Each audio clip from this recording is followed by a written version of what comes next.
1963 में महिंद्रा एंड महिंद्रा ने एक अमेरिकन कंपनी इंटरनेशनल हार्वेस्टर के साथ जॉइंट वेंचर करके इंडिया में B275 ये ट्रैक्टर्स लॉन्च कर दिए थे। अब जो कि इंडिया में most of the population farming पर डिपेंडेंट है, इसलिए महिंद्रा को इस फील्ड में एक अर्ली मूवर एडवांटेज मिल गया था। ऐसा नहीं है कि महिंद्रा से पहले मार्केट में ट्रैक्टर्स थे ही नहीं, ट्रैक्टर्स थे मार्केट में, लेकिन वो मोस्टली फॉरेन ब्रांड्स की हुआ करते थे। बट महिंद्रा के एंटर होने की वजह से फार्मर्स को एक डोमेस्टिक ऑप्शन मिल चुका था। लेकिन बावजूद इसके एक चीज थी जो महिंद्रा के एक्सपेंशन को लिमिट कर रही थी, and not just Mahindra but ये सभी बिजनेसेस के लिए एक गले की हड्डी बन चुकी थी, एंड दैट वाज लाइसेंस राज। अब जिन्हें नहीं पता कि ये लाइसेंस राज क्या है, उन्हें शॉर्ट में बता दूं कि ये 1950 से लेकर 1990s के बीच का ऐसा पीरियड था जब अगर किसी को खुद का बिजनेस शुरू करना होता था तो उसे सिर्फ लाइसेंस निकालने के लिए कम से कम 80 अलग अलग एजेंसीज के पास जाकर उनके अप्रूवल्स लेने पड़ते थे। इतना ही नहीं बल्कि कौन सी फैक्ट्री क्या प्रोड्यूस करेगी, कितनी क्वांटिटी में प्रोड्यूस करेगी, उनकी प्राइस क्या होगी, ये सब कुछ भी गवर्नमेंट ही डिसाइड करती थी। अब जो केशव महिंद्रा थे, उन्हें महिंद्रा को ग्लोबली एक्सपांड करना था,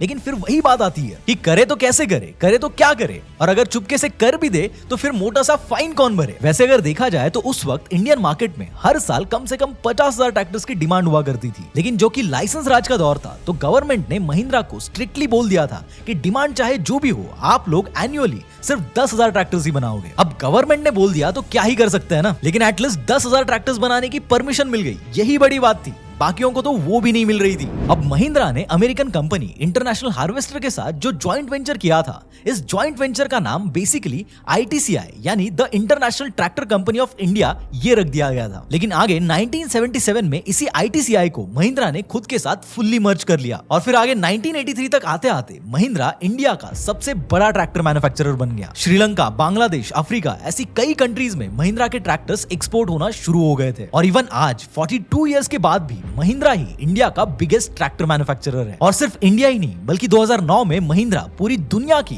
सबसे बड़ी ट्रैक्टर कंपनी बन जाती है।